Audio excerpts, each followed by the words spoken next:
But that was the sonographer in code saying that he had seen some floppy man junk on my babies.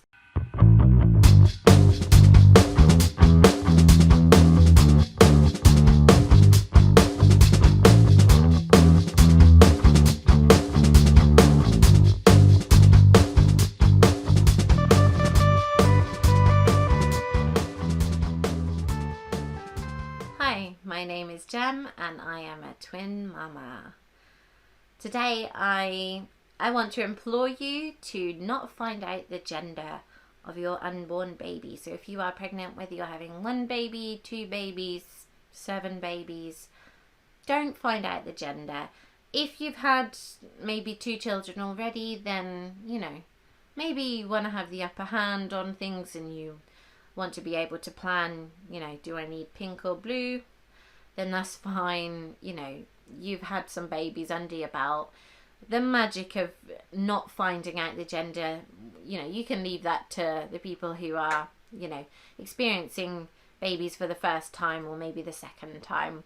But if you are having your first pregnancy, please don't find out the gender. We didn't find out the gender of our twins, and it was the best decision we made. It brought us endless entertainment, endless debate and theorizing, and there was some cracking bets going on in our family and friends. And when you win a few of those bets as well, that's where the real kind of smug I told you so can come in, and you can gloat for a little bit.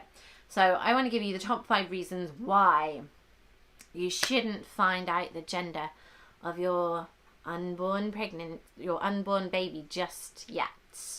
So hold on till that birthday for the big reveal. Okay, so reason 1 is there are so few surprises in this world. We don't get surprised that much anymore. There's information everywhere we go. People are always talking to each other, and secrets spill all the time. And finding out the gender of your babies is one of those few really cool things that you can leave to be a total surprise, a total, oh, I didn't know that was going to happen moment. And you should leave it that way. You should, let it unfold, go with it, and have that wonderful surprise moment, because it is wonderful. When the birth happens and that baby is lifted up in the air, that's your moment to go, oh! And either way, it will be amazing. So you don't have to worry about it being disappointing. Just let it be that magic moment that it is meant to be. Reason number 2 is that most people who find out the gender of their baby when it's still in your tummy, they then tend to name their baby or babies, and they tend to then tell their nearest and dearest what the babies are going to be called. And then when you give birth, they already know what's coming. Yeah, we know it's baby Timmy, and it's not exciting. Everyone's kind of they're already pooped out of the party. They knew what was coming. There was no big reveal. And the last thing you want on the day you give birth is to send, everyone a little text saying, hey, it went great. Yeah. You've got nothing to say. They know what you were having. They know what your baby's called. There's nothing much left to disclose other than the weight and, the baby's cute. Here's a little picture.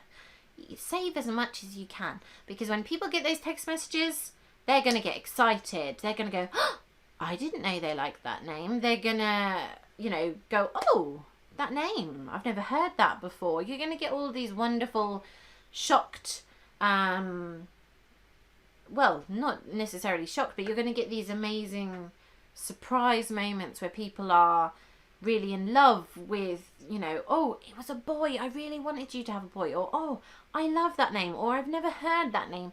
You want all of those little moments. So Savour that and don't find out the gender. Reason number 3 is staying on the theme of the name of your baby. When you see your baby in real life, it's a moment when you can reflect on the names that you've chosen and decide if they actually fit that baby. For us, we knew we were going to have twins, so we knew we needed to pick a few names because we might get one boy, one girl, we might get 2 of each. And we also knew that because I'm a redhead and my partner has redheads and black hair in his family, potentially we might end up with a baby that has red hair and a baby that has black hair. And as our babies are non-identical, it was also kind of important to us that the name we give them seemed to suit them. So seeing them in person is perfect. If you are just having one baby, you might not feel like, oh, do I really need to make sure their name suits them? But there is something to it. If you are struggling with a few names that you're not quite sure about, wait for the birth and then you're able to look at your baby. And, you know, if you've not found out the gender and you've not named your baby, looking at them and saying, this is so much more special. That moment when you tell everyone what their name is, because you will look at them and you'll know, okay, this is, and the name that fits is the name that fits. And that's a really cool moment to save. When we had our twins, we had, we had 3 boys' names picked out, and we said we needed to wait, we needed to see them. If they were going to be boys, we needed to sort of pair the right name to the right face. And we knew that 2 of the names we wanted as boys if they had black hair, and one of the names we knew was definitely a name that we wanted a redhead boy to have. We didn't even know we were going to get boys, but that's the level of detail that we'd gone into. And so when we saw them in real life, you know, not only were we telling everyone else for the first time, but, you know, we were able to look at them and go, yep, okay, so they are. So, you know, that's a cool moment to have, to look at your baby and go, you are, and choose the name that you know suits them. Reason number 4 is that when you find out the gender, your sonographer might be wrong. So they might tell you you're having a boy, they might tell you you're having a girl, or if you're having multiples, it can be wrong what they tell you. And you don't hear about it too often, but you hear about it enough to know that it can be a kind of dangerous game to go out and buy all of your baby's clothes and style their nursery, only to find that your masculine nursery is then the nursery for your new baby girl. So, you know, it's worth erring on the side of caution unless you have a good reason to need to plan ahead like that. Just go with the surprise. You know, you don't want to cock this up. Reason number 5, as I said earlier, we placed a lot of bets during our pregnancy and we had lots of twists and turns and they were really fun. That was really enjoyable and I highly recommend that. That alone should be the biggest reason why you shouldn't find out. We had so many moments of going, did you hear what that midwife said? Oh, do you think that was a Freudian slip? And just silly little things. My mum knew we were having twin boys when a sonographer made a comment to a doctor. They were concerned about our pregnancy. One of our babies didn't have enough amniotic fluid and the doctor needed to give us a thorough check. And as he was scanning, he said, do you know what you're having? We said, no, we don't want to know. He was quite grumpy about that and said, it's just, if I knew the answer to that, that would help me to understand better what's going on with the amniotic fluid. The sonographer then made a comment that we did not pay any attention to. We did not realise he was communicating in code. My mum was totally Scooby-Doo mode. She picked up on it, and she kept that card close to her chest until the end of the pregnancy, when she revealed that the sonographer had then said to the doctor, "Oh, doctor, we've seen floppy membranes, if that helps."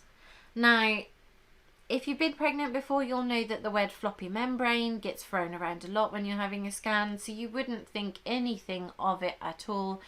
But that was the sonographer in code saying that he had seen some floppy man junk on my babies.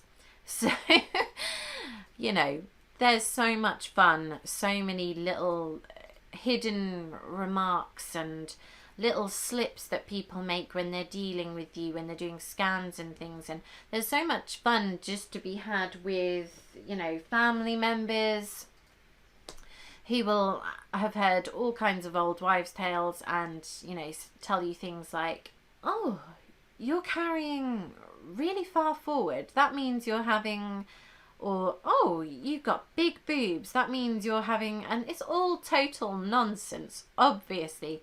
But it is fun because people are so heavily invested in it. And it's that investment where, you know, it gets really kind of competitive, and everyone will be so certain that they are the ones who are correct. And yeah, enjoy it. Take the bets, get competitive, and look out for all those hints and clues from your midwives and your sonographers and doctors, because there will be lots of misdirection along the way to enjoy. It's a really big, you know, one giant game of Clue, a 9-month game of Clue. So enjoy. So there are my 5 reasons to not find out the gender of your unborn child. And if you want to hear more about the ups and downs of pregnancy, and in particular twin pregnancy, like and subscribe to my channel. I'll also be doing lots of things to help you plan for the arrival of your baby, and tips and tricks of how to make your day more efficient when baby does arrive.